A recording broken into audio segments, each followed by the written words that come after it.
Corintios, el capítulo 4.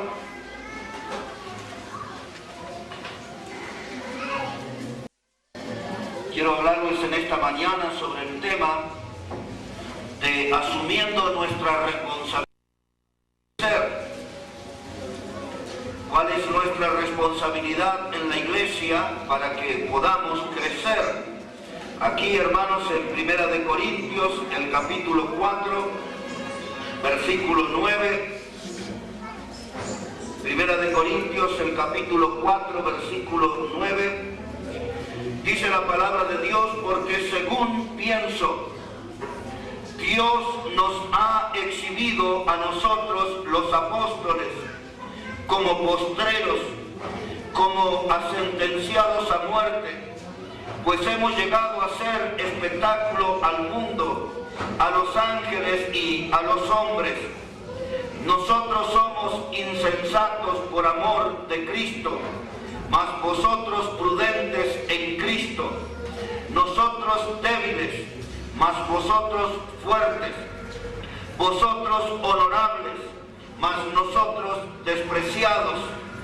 Hasta esta hora padecemos hambre, tenemos sed, estamos desnudos, somos abofeteados y no tenemos morada fija. Nos fatigamos trabajando con nuestras propias manos, nos maldicen y bendecimos. Padecemos persecución y la soportamos, nos difaman y rogamos. Hemos venido a ser hasta ahora como la escoria del mundo, el desecho de todos. Hermano, este pasaje tiene claves para que nosotros podamos asumir una responsabilidad y crecer como iglesia. Y la primera clave que yo encuentro en este pasaje, que para que nuestras iglesias crezcan, tenemos que, hermanos, aprender de la escuela del sacrificio. Y ese es el primer punto que quiero tocar con ustedes en esta hora, sobre la escuela del sacrificio. Aquí el apóstol Pablo enumera una serie de sacrificios que ellos tuvieron que hacer para predicar la palabra de Dios. Entre la lista de sacrificios está que ellos estuvieron dispuestos y de hecho pasaron hambre. Dice la palabra de Dios que ellos tuvieron que pasar sed y fueron abofeteados, fueron humillados, fueron difamados, dice el pasaje. Es decir, que toda clase de tormenta se vino sobre el ministerio del apóstol y de lo que les acompañaban a ellos. Pero el apóstol pudo cumplir igual su ministerio, llevar el mensaje del evangelio adelante, seguir ganando almas, fundando nuevas iglesias, gracias a que él, hermano, aprendió en la escuela del sacrificio. Parece ser, hermanos, que la escuela del sacrificio se cerró. Parece ser que la escuela del sacrificio no produce obreros de esta calidad, de esta categoría. Y hoy casi todos prefieren en las iglesias la escuela del confort. La escuela del confort es aquella que está llena de comodidades, donde el cristiano no viene a dar nada, sino que el cristiano quiere recibir todo. La escuela del confort es aquella que está compuesta por hombres y mujeres que en un culto hoy están más atentos al llamado de un celular que a la voz de Dios. Y usted lo ve que en el medio de una predicación una musiquita suena. Usted ve aún a los hermanos que desprecian la predicación y se levantan y van a atender el celular afuera. Esos son alumnos de la escuela del confort. Con alumnos de esa calidad no van a crecer nuestras iglesias. Con alumnos de esa categoría el mensaje del evangelio no va a ir adelante. Alumnos que quieren llegar a una conferencia o al culto de la iglesia siempre traídos en un vehículo. Pero en la escuela del sacrificio uno aprende a caminar. En la escuela del sacrificio uno aprende a moverse sin depender de la ayuda de otros. En la escuela del sacrificio uno aprende a sudar. En la escuela del sacrificio uno tiene una sola consigna: servir fielmente al Señor. A mí me gusta la escuela del sacrificio y los principios que ella enseña. la escuela del esfuerzo, la escuela del trabajo, la escuela de estar en serio en la obra de Dios. En palabras de nuestro Señor, Él dijo: en los negocios de mi Padre me es necesario estar. Los alumnos que estudian en la escuela del sacrificio, siempre usted los va a encontrar involucrados en los negocios del Padre Celestial. En cambio, en la escuela del confort, la gente siempre tiene excusa. Hoy tengo que atender mi negocio, hoy necesito recibir a mi familia, hoy quiero compartir con amigos. Están siempre ahí en una vida cómoda. Mire, hermano, en Europa en estos últimos meses, en realidad en el año que pasó, surgió la iglesia que se llama Los Amigos del Pecado. La iglesia de los Amigos del Pecado hacen encuestas como qué clase de música le gusta a usted. ¿Prefiere usted un carnavalito, un guayno, le gusta la saya? ¿Qué es la música que a usted le gusta? Bueno, venga a tal culto que ahí va a estar la música que a usted le gusta. En la escuela del confort, hermano, y en estas iglesias amigas del pecado, conocidas así, dice: venga al culto a hacer lo que usted no se anima en su oficina. La gente que trabaja en empresas, que trabaja en oficinas, no pueden estar allí con el nudo de su corbata flojo, no pueden estar allí atendiendo el teléfono y con los pies sobre la mesa. Pero sin embargo ahora, hermanos, se promueven cultos donde la gente puede venir y extender sus pies al banco de adelante y escuchar ahí una predicación recostado en la iglesia. Hermano, esa es la escuela del confort. Con alumnos de esa escuela nuestra iglesia nunca va a crecer. Con alumnos de esa escuela el Evangelio de Cristo nunca va a ser exaltado. Con alumnos de esa escuela el nombre de Dios nunca va a ser glorificado. Si usted se encuentra en la escuela del confort, yo le animo a que salga de ese lugar y que se meta en la escuela del sacrificio. Oh, hermano, estos hombres no estaban exigiendo un buen plato de comida para predicar. Ellos dicen: hemos pasado hambre en nuestro ministerio. Esta gente no estaba exigiendo dinero para predicar, hemos tenido necesidades. Esta gente no exigía un traje como ofrenda para anunciar el Evangelio, estamos desnudos. Esta gente no decía: póngame 2 guardaespaldas para que nadie me toque. Ellos eran abofeteados. Esta gente no tenían ahí un abogado que intercediera por ellos, eran difamados, vivían bajo calumnia, pero con todas esas adversidades nunca perdieron el entusiasmo por predicar la palabra de Dios. Nunca perdieron el entusiasmo por predicar la palabra de Dios. Personalmente, me gusta esta escuela del sacrificio.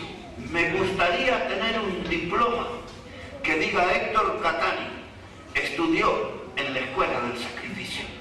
Porque en esta escuela, hermano, el que da la clase no es un profesor calificado, el que da la clase es Dios en persona. Dios instruye a los estudiantes de esa escuela, Dios instruye a los alumnos de esta escuela del sacrificio. Por eso los alumnos que salieron de esta escuela, como Pablo, como Silas, como Bernabé, como algunos de los apóstoles, hermanos, salieron y levantaron iglesia, ganaron alma, honraron el nombre del Señor y con gozo dieron su vida por la causa de Cristo, porque ellos tuvieron una formación espiritual en la iglesia y en la escuela del sacrificio. No eran liberales, no eran renovados, no eran modernistas, eran estudiantes de la escuela del sacrificio y salieron buenos obreros, buenos hombres, buenas mujeres, fueron entrenadas en la escuela del sacrificio. La iglesia del Señor floreció, la iglesia del Señor creció, la iglesia del Señor se expandió con estudiantes que salieron de la escuela del sacrificio. Segunda de Corintios, capítulo 11. Segunda carta a los Corintios, el capítulo 11. Mire cómo dice ahí la palabra de Dios, verso 23 en adelante. Segunda carta a los Corintios, el capítulo 11, verso 23 en adelante. Dice la palabra de Dios, hermano: son ministros de Cristo, como si estuviera loco hablo. Yo más, en trabajos más abundantes, en azotes sin número, en cárceles más, en peligros de muerte muchas veces. De los judíos 5 veces he recibido 40 azotes menos uno. 3 veces he sido azotado con varas, 1 vez apedreado, 3 veces he padecido naufragio. 1 noche, 1 día he estado como náufrago en alta mar. En caminos muchas veces, en peligros de ríos, peligros de ladrones, peligro de los de mi nación, peligro de los gentiles, peligros en la ciudad, peligros en el desierto, peligros en el mar, peligros entre falsos hermanos, en trabajo y fatiga, en muchos desvelos, en hambre y sed, en muchos ayunos, en frío y en desnudez, y además de otras cosas, lo que sobre mí se agolpa cada día, la preocupación por todas las iglesias. Esto, hermano, que se llama compromiso con el Señor, hoy en día, hermano, algunos le llaman currículum. Dice, usted va a predicar en la conferencia, ¿cuál es su currículum? ¿Dónde estudió? ¿Quiénes son sus amigos famosos? ¿Cuánto mensaje va a predicar? ¿Cuánto va a durar cada mensaje? ¿Sabe qué, hermano? Un hombre de Dios no necesita esa clase de características. Un hombre de Dios lo que necesita tener en su foja de servicio es que su vida permanentemente ha estado bajo peligro. Está bajo peligro, hermano, está bajo amenaza, porque es una persona que predica la Biblia con coraje, que predica la Biblia con decisión, que predica la Biblia con compromiso, que predica la Biblia porque entiende perfectamente que la Biblia es la palabra de Dios. Y cuando la palabra de Dios es anunciada, la gente, hermano, es sacudida, porque la palabra de Dios sacude al pecado, sacude al pecador. La palabra de Dios siempre es chocante para aquella persona, hermano, que no quiere obedecer al Señor. Jesús dijo que aquel que es de Dios, la palabra de Dios oye. Y entonces los que se levantan en la reunión y se van, ¿cuál es su señal? No quieren escuchar la palabra de Dios, no quieren oír la palabra de Dios. Pero aquí está un hombre bajo amenaza, su vida estaba bajo constante peligro. Y este hombre vuelve a recordarnos como parte de su ministerio, que pasó hambre, que estuvo desnudo, que tuvo sed, que tuvo muchas necesidades. Pero en el ministerio de este hombre había un ingrediente especial que menciona en el verso 28. Y dice, y sobre mi corazón se agolpa mi preocupación por todas las iglesias.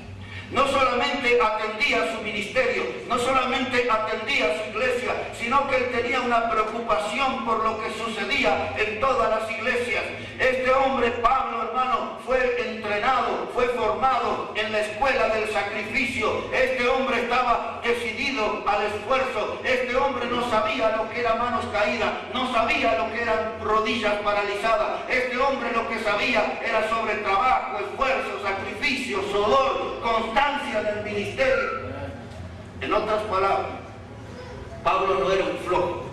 Pablo era un hombre que estaba bien firme y nos marca un camino a nosotros para seguir. Si queremos ser un hombre de la altura del apóstol Pablo, vamos a tener que entrar a la escuela del sacrificio y aprender allí las grandes lecciones de Dios. Porque los que estudian en la escuela del confort, en la escuela de la comodidad, nunca producen ningún fruto para el Señor. Hermanos, tenemos que asumir nuestra responsabilidad para que la iglesia crezca. La primera responsabilidad que tenemos que tomar es formarnos, prepararnos en la escuela del sacrificio. Segunda responsabilidad que tenemos que asumir.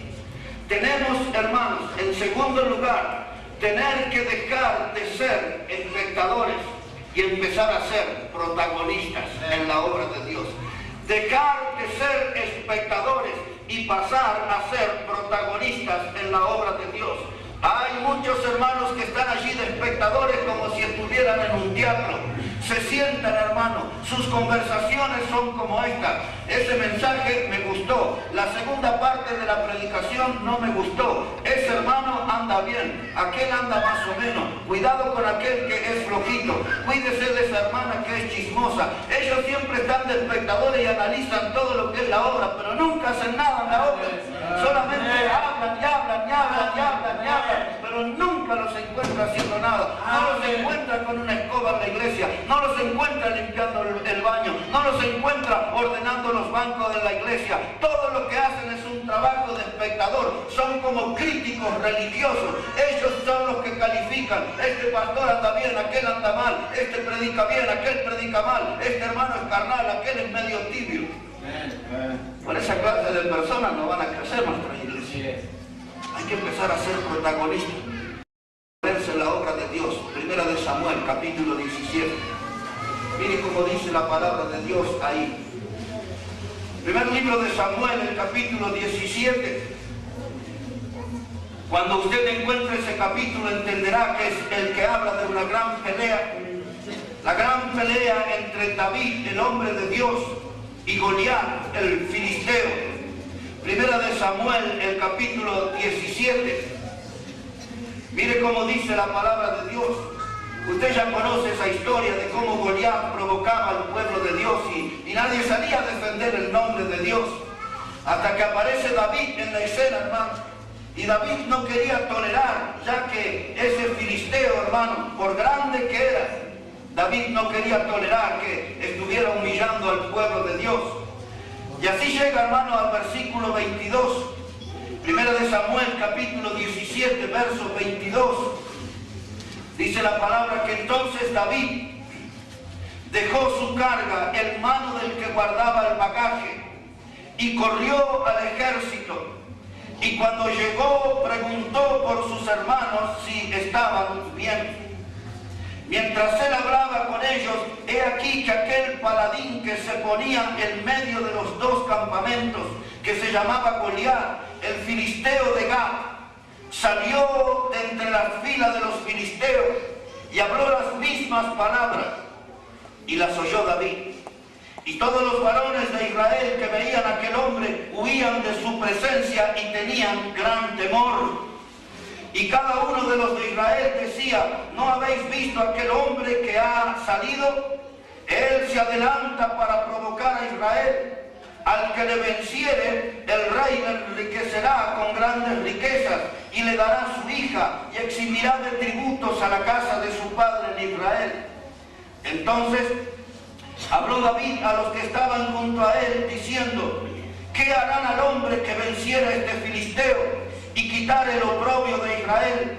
Porque ¿quién es este filisteo incircunciso para que provoque a los escuadrones del Dios viviente? Y el pueblo le respondió las mismas palabras, diciendo, así se hará al hombre que le venciere.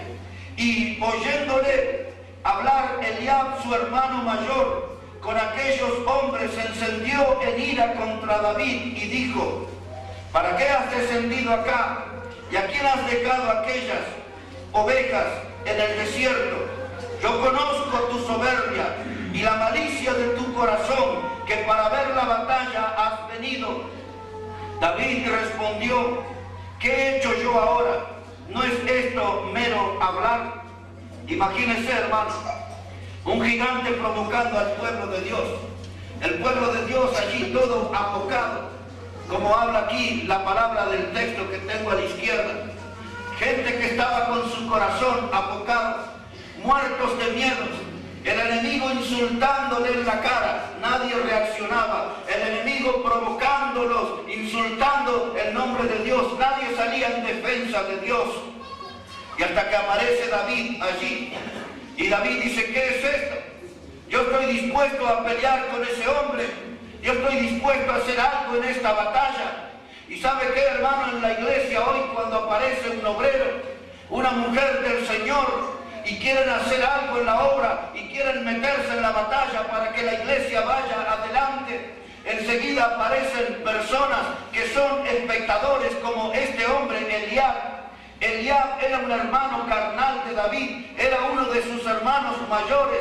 Este hombre Eliab era como un crítico religioso. Este hombre viene ahí, hermano, y le dice a David, ¿pero qué has hecho con las ovejas de mi padre? Las dejaste en el desierto. Tú eres un irresponsable, tú eres una persona que no se puede confiar, dejaste esas ovejas allá. Y David dice, yo voy a entrar a la batalla, yo voy a pelear en el nombre de Dios, porque ese hombre ha provocado a los escuadrones del Dios viviente. Escuche bien eso, hermano. David tenía una teología correcta, una comprensión correcta. El Dios que él tenía tenía era un Dios viviente, un Dios que estaba vivo. No es como el Dios de alguno de ustedes que parece que está muerto, que ya no obra más. Hermanos, debemos entender esa realidad. Cristo está vivo, resucitó y ahora está en la iglesia. El Señor está entre nosotros. Tenemos un Cristo vivo, a Él tenemos que servir. Y allí, hermano, para que usted note que no es nuevo lo que pasa en las iglesias, dice Eliab: tú has venido aquí para ver la pelea. Tú has venido aquí porque eres soberbio. Es la palabra que usa Eliab. Cuando usted viene a una iglesia y dice: hermano, vamos a predicar la palabra, vamos a agregar un culto más en la semana, vamos a ganar alma, vamos a traer visitas a la iglesia, la gente le empieza a hablar así, vamos a sacar esa música del mundo y vamos a poner salmos, himnos y cánticos espirituales, como dice la Biblia. La gente empieza ahí a mirarlo. Dice: ¿y este con esta soberbia? Mire la soberbia que tiene. Dice que va a predicar la Biblia, dice que va a poner cánticos espirituales, dice que va a traer almas nuevas, dice que la iglesia va a crecer. Este es un soberbio, este vino aquí nada más que para ver la batalla que estamos perdiendo. Y ahí viene David, hermano. Era joven, pero me encanta cómo lo enfrentó a su hermano. Cuando le dijo: ya terminaste ya todas estas tonterías que decís, ya estás ahí como espectador, estás viendo cómo ese gigante los provoca y no haces nada. Escúchame bien, Eliab. ¿No es esto mero hablar? ¿No estás hablando tonterías? ¿No estás diciendo cosas fuera de lugar? Hermano, no estamos nosotros aquí como soberbios, estamos como creyentes que Dios puede salvar las almas, que Dios puede utilizar el mensaje del Evangelio con poder para quebrantar corazones. Estamos aquí para decir que la iglesia del Señor puede crecer, pero estamos también para decir en esta mañana que la iglesia del Señor no necesita espectadores, necesita protagonistas, necesita hombres y mujeres de acción, hombres y mujeres que se pongan en serio, hombres y mujeres que digan: yo voy a hacer un esfuerzo, yo voy a hacer un sacrificio, yo me voy a meter en la batalla del Señor. Por eso cuando dice: pelea la buena batalla, métete en la batalla, deja de escuchar esos charlatanes como Eliab que dice: no se puede enfrentar esos enemigos tan gigantes. Ahora, mire cómo sigue esta historia. Aquí en Primera de Samuel, capítulo 17, verso 30 ahora. Primera de Samuel, capítulo 17, verso 30. Dice la palabra: y apartándose de él hacia otros, preguntó de igual manera, y le dio el pueblo la misma respuesta de antes. Versículo 37. Añadió David: Jehová me ha librado de las garras del león y de las garras del oso. Él también me librará de la mano de este filisteo. Y dijo Saúl a David: ve y Jehová esté contigo. Y Saúl vistió a David con sus ropas y puso sobre su cabeza un casco de bronce y le armó de coraza. Y ciñó David su espada sobre sus vestidos y probó a andar, porque nunca había hecho la prueba. Y dijo David a Saúl: yo no puedo andar con esto, porque nunca lo practiqué. Y David echó de sí aquellas cosas y tomó su cayado en su mano y escogió 5 piedras lisas del arroyo y las puso en el saco pastoril, en el zurrón que traía, y tomó su honda en su mano y se fue hacia el filisteo. Mire, hermano, ahí está David. Le pusieron una vestimenta que no era la que él quería. Le pusieron una vestimenta para la batalla y él dice: yo con esto no puedo pelear. Hermano, yo no soy tonto. Yo me doy cuenta que si en nuestra iglesia yo pongo un poco de batería y de guitarra eléctrica, yo voy a tener mucha más gente en la iglesia, principalmente jóvenes. Yo sé eso, pero no son las herramientas de crecimiento que Dios me dio. Hermano, este hombre como pastor tomó su cayado, tomó la herramienta, así como yo como pastor debo tomar esta herramienta, la palabra de Dios, porque es la única herramienta útil y aprobada por Dios para el ministerio en la iglesia. Como como pastor es la única herramienta o es la única arma, la espada cortante de dos filos que me es permitida usar en la batalla. Yo no soy como los predicadores modernos que van al púlpito con una pila de libros y de diarios y le leen a la gente un poco de libros de historia y después le leen las noticias del día. No, yo soy un predicador de la Biblia, no soy un predicador de las noticias de los diarios, de la televisión. La herramienta que Dios me dio para ir al ministerio, la herramienta que Dios me dio para que ayude a la iglesia que crezca, es la Biblia, es la palabra de Dios, y me es prohibido usar esa herramienta. Y ahora David dice, déjeme con mi herramienta. El pastor usa el callado, el pastor usa la onda, porque cuando la oveja se aleja, el pastor tiraba así, caía la piedra delante de la oveja y la oveja volvía a ponerse en la línea del rebaño. Esas eran las armas del pastor. Nuestra arma es la palabra de Dios. Pero ¿sabe qué, hermano? Vino Eliab, el hermano de David, y le dijo, tú no puedes entrar a la batalla. Tú eres un curioso, estás lleno de soberbia. ¿Qué vas a hacer con ese tremendo grandote? Vino Saúl, el rey, y le dijo, tú no puedes, David, tú no puedes porque eres un hombre de guerra y tú eres apenas un muchacho. Vino la gente y le dijo, David, tú no puedes descender a enfrentar a ese hombre. Eliab le dijo, David, tú no puedes. La gente le decía, David, no puedes. El rey Saúl le dijo, David, tú no puedes. Y así como usted, hermano, cuando dice, vamos a ganar alma, vamos a ver bautismos en la iglesia, vamos a crecer, vamos a levantar las paredes, la gente le dice, no se puede, no se puede, no se puede. Pero yo le digo, mi hermano, no escuche a la gente, escuche la Biblia que dice, todo lo puedo en Cristo que me fortalece.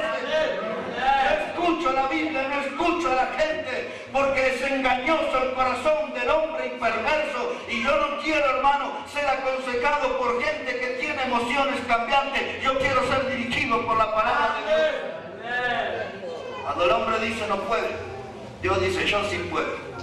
Puedes contar conmigo. Nuestras iglesias, hermanos, no están creciendo porque no estamos asumiendo responsabilidad. La responsabilidad más importante hoy es entrar a prepararnos en la escuela del sacrificio. Y allí vamos a aprender cómo trabajar, cómo esforzarnos, cómo sudar, cómo sacrificar. La segunda cosa que debemos hacer para que nuestras iglesias crezcan, dejar de ser espectadores y empezar a ser protagonistas. Dejar de ser espectadores y empezar a ser protagonistas. Escuchen bien lo que les voy a decir.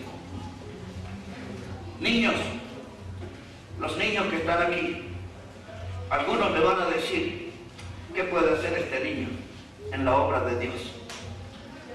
Eso dice la gente. Pero nuestro Señor dijo, deja a los niños venir a mí, no se lo impidáis. Los niños en nuestra iglesia traen a sus compañeros de escuela a la escuela dominical. Niños de nuestra iglesia han traído a otros niños que después trajeron sus padres, y hoy tenemos algunas familias en la iglesia por el ministerio de un niño. ¿Me escuchó bien? Porque cuando un niño se pone en las manos del Señor, Dios los usa a los niños. ¿Sabe qué, hermanos? Conozco jóvenes de nuestra iglesia, matrimonios de nuestra iglesia, que nunca pudieron traer a su padre y a su madre, pero los hijos de estos matrimonios cantaron en la iglesia, hicieron el texto de memoria en la iglesia, y los abuelos vinieron a la iglesia. Los padres no pudieron, los nietos pudieron traer a los abuelos. No desprecie a los niños en la iglesia. Dios usa a los niños en la iglesia como su instrumento.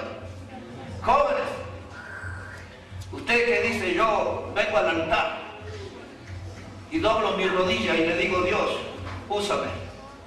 Y la gente le dice, no hagas eso. Aprovecha el momento, viví tu juventud. Hacé tu vida, ¿qué vas a andar comprometiéndote con Dios? ¿Qué vas a andar aquí?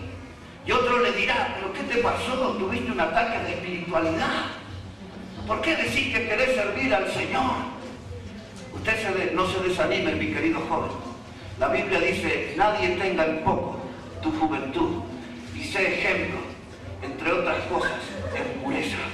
Oh joven, no se desanime, que nadie tenga en poco su juventud, porque en la Biblia Dios usa gente joven. Hermano, hermana que peina cana, hermano, usted que ya tiene los 60 años para arriba y el diablo lo engañó, que solamente tiene que dedicarse a la oración y nada más. Hay muchos que están engañados por el diablo. Dice, ¿cuánto tiene? 60. Bueno, váyase a orar por los otros. No, escuche bien. Cuando Dios llamó a Moisés en el desierto, Moisés tenía 80 años. Y Moisés sirvió al Señor hasta los 120 años, de manera que los de 60 para arriba no solamente van a orar, pueden transformarse en un gran líder, como un gran libertador, como fue Moisés. Allí, hermanos, Caleb, aquel hombre que entró a la tierra prometida junto con Josué, este hombre, hermano, tenía 85 años de edad. Dice la palabra de Dios que se presentó ante Josué y le dijo, dame este monte, tengo 85 años, quiero pelear, quiero estar en la batalla, no quiero estar en un geriátrico, no quiero estar en la plaza dándole migas de pan a la paloma, yo quiero trabajar, 85 años, quiero trabajar para Dios. Mire estas cosas de viejitos. Si hasta con 100 años Abraham andaba teniendo hijos, ¿qué me cuenta? Dios usa niños, Dios usa jóvenes, Dios usa ancianos. En otras palabras, Dios usa a toda persona que le quiera servir. No escuche a los negativos, no escuche a los pesimistas que dicen no se puede, no se puede, no se puede. La Biblia dice sí se puede. Decídase, hermano, haga como Josué, que siendo viejo dijo a su pueblo, yo no sé qué van a hacer ustedes, pero yo en mi casa serviremos a Jehová. Servir a Jehová, pero servirlo de verdad. Y para servir a Dios tiene que dejar el asiento de espectador y transformarse en un protagonista en la obra de Dios. Yo creo, hermano, si Cristo no viene pronto y si Él me da vida, yo me veo en el púlpito como un viejito entusiasta, transpirando como hoy, gritando como hoy, moviéndome de un lugar a otro. Yo me veo, hermano, como en el futuro, como un viejito ágil, predicando la palabra de Dios. Y quizás alguno de los niños que hoy está aquí va a venir y me va a ayudar a subir con el bastoncito aquí. Pero una vez que me deje aquí, agárrese, porque voy a predicar con la misma energía que hoy. Porque Dios usa a los viejitos en la obra, hermano. No hay ninguna persona que Dios desperdicie en su obra. Hermanos, hay que entrar en la escuela del sufrimiento, aprender las lecciones de Dios y nuestra iglesia va a crecer. Hermanos, hay que dejar el asiento del espectador y ser protagonistas. Hermanos, la tercera cosa que quiero decirle, y es lo último, es una noticia triste lo que le voy a dar ahora. Es una noticia que habla de un fallecimiento. Es una noticia que a muchos de ustedes le va a causar dolor. Pero mi tercer punto y último es este. Es que el hermano otro murió. El hermano otro ya no está con nosotros. El hermano otro era el hermano que más admirábamos nosotros. El hermano otro era el que más aplaudíamos nosotros. Yo no tengo duda que el hermano otro era el mejor de todos nosotros. El hermano otro que siempre ocupó un lugar importante en la iglesia del Señor. Hoy ya no está. Hoy ya murió. Otro no está. Y hoy solamente estoy yo. ¿Usted lo conoce, el hermano otro? Otro es aquel hermano que decían, vamos a hacer la conferencia, hay que limpiar la iglesia. Pastor, yo no puedo, pídale a otro. Otro es el hermano que decían, vamos a poner ladrillo en las paredes. Oh, pastor, yo no puedo, pídale a otro. Hermano, usted podría dirigir el culto hoy, no puedo, hable con otro. Usted podría traer el mensaje de la palabra de Dios en nuestra reunión. Hoy no, pastor, hable con otro. Otro, la gente se acostumbró al hermano otro. La gente se acostumbró que todas las cosas las hace otro. Otro es el que ofrenda, otro es el que canta al Señor, otro es el que predica. El hermano otro es el que trae las almas a la iglesia. Otro es el que está siempre poniendo una voz positiva, pero otro no está, otro ya murió. Hermano, hoy usted y yo tenemos que hacer la obra de Dios. descansar en otro y empiece a trabajar usted. Ocupe el lugar de otro. Otro dejó un vacío muy grande en la iglesia. Esfuércese, esforcémonos y llenemos el lugar que dejó el hermano otro. Otro es el más famoso entre todos nosotros. Otro es el hermano que todos queríamos más. Pero otro ya no está. Ahora está usted. Y ahora estoy yo. ¿Y qué vamos a hacer para que la obra de Dios crezca? Le diré lo que tenemos que hacer. Hechos, capítulo 9. Y ese es el final de esta predicación. Hechos de los Apóstoles, el capítulo 9. Allí, hermanos, usted se va a encontrar con un hombre que se llamaba Saulo. Y usted se va a encontrar con un hombre que va a tener una experiencia importantísima en su vida. Se va a encontrar con el Cristo resucitado en ese camino a Damasco. Allí aquel hombre que respiraba amenazas y muerte iba a tener una experiencia única, una experiencia muy especial. Este hombre iba a ver aquí una luz y este hombre iba a caer al piso. Este hombre iba a escuchar una voz inconfundible. Es la voz del Señor. Quizás la voz que Saulo escuchó aquí es la misma voz que usted escuchó hoy de Dios hablándole a su corazón. La misma voz que usted escuchó hablándole a Dios, a usted, a su vida en esta mañana. Pero Saulo tuvo una respuesta que sería muy buena que fuera la nuestra en esta mañana. Usted ahí conoce la historia, pero dice aquí Hechos 9, versículo 3. Dice la palabra: mas yendo por el camino, aconteció que al llegar cerca de Damasco, repentinamente le rodeó un resplandor de luz del cielo, y cayendo en tierra, oyó una voz que le decía: Saulo, Saulo, ¿por qué me persigues? Y él dijo: ¿quién eres, Señor? Y le dijo: yo soy Jesús, a quien tú persigues. Dura cosa te es dar coces contra el aguijón. Él, temblando y temeroso, dijo: Señor, ¿qué quieres que yo haga? Y el Señor le dijo: levántate y entra en la ciudad. Levántate y entra en la ciudad. Ahí estaba, hermano, Saulo en el piso. Ahí estaba Saulo, un poco confundido, atónito, como quizás usted está aquí en esta mañana. Dice: yo no me esperaba este mensaje. Yo no esperaba que el pastor me diera la noticia de que otro murió, de que otro ya no va a estar y que ahora tengo que estar yo en ese lugar. El pastor hoy me sorprende al decirme que otro ya no va a estar aquí para levantar la obra, que ahora tengo que estar yo. Pero es verdad, hermano, otro ya no está entre nosotros. Pero lo que hoy puede suceder es que si usted escuchó la voz de Dios, dice la voz: soy yo, Jesús, a quien tú persigues. Al fin te encontré. Como Dios puede decir en esta mañana: al fin te agarré en esta conferencia. Yo quería que escuchara esta predicación. Dice: soy yo, Jesús, a quien tú persigues. Y cuando Pablo reconoce esa voz, porque la voz del Señor es una voz inconfundible. La voz del Señor no es una voz gritona como la mía. La voz de Dios es una voz que usted la sabe entender y la sabe reconocer cuando Dios le habla a su vida. Y cuando Pablo reconoció que era Jesús, él dijo: ¿qué quieres que yo haga?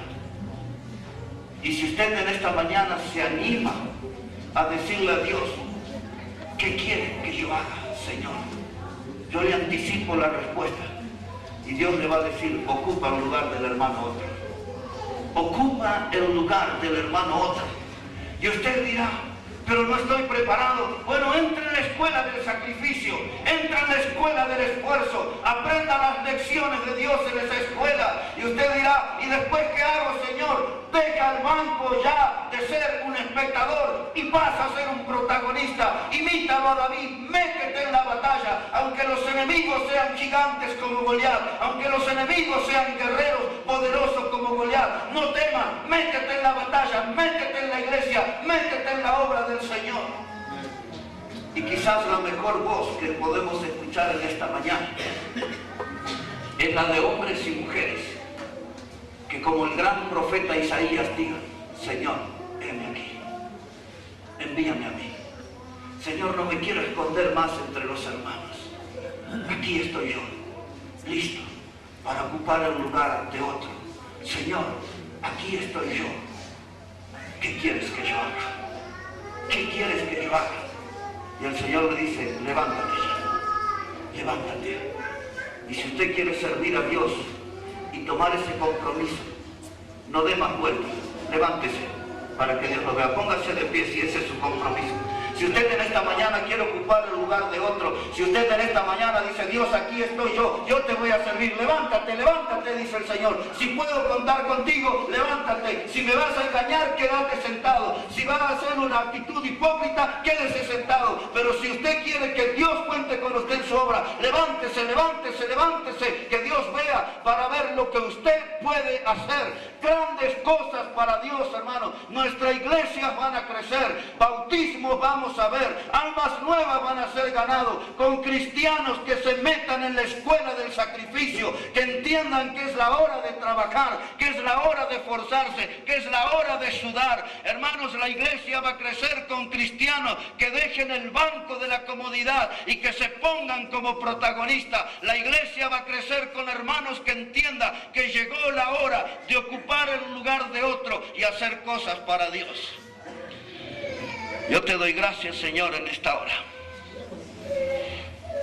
por tu palabra. Y te doy gracias, Señor, que hoy podemos ocupar un puesto en el ministerio.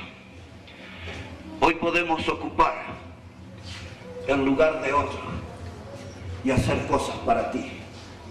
Yo pido por todas las almas que están de pie, Señor, que tú le des poder de lo alto, que tu mano poderosa esté con ellos y que le ayudes a recordar que en esta mañana asumen un compromiso contigo para ver crecer las iglesias.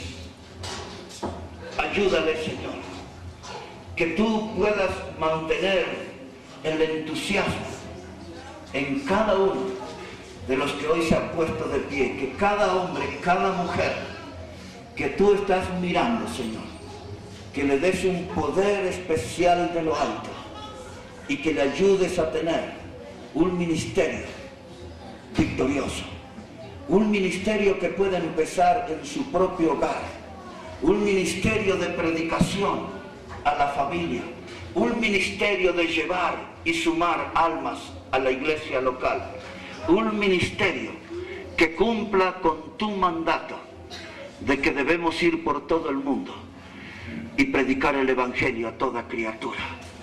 Usa a los niños que quieren ser instrumento en tus manos. Usa a los jóvenes que están luchando contra las corrientes de este mundo. Y usa a nuestros hermanos mayores, haciéndoles entender en esta hora que todavía hay mucho para hacer y que necesitamos de cada uno de ellos en tu obra. Bendice tu palabra, oh Dios, que ella siga trabajando en nuestras vidas. Lo pedimos en el nombre de Jesucristo. Amén y amén. Que Dios bendiga a cada uno de ustedes, hermanos.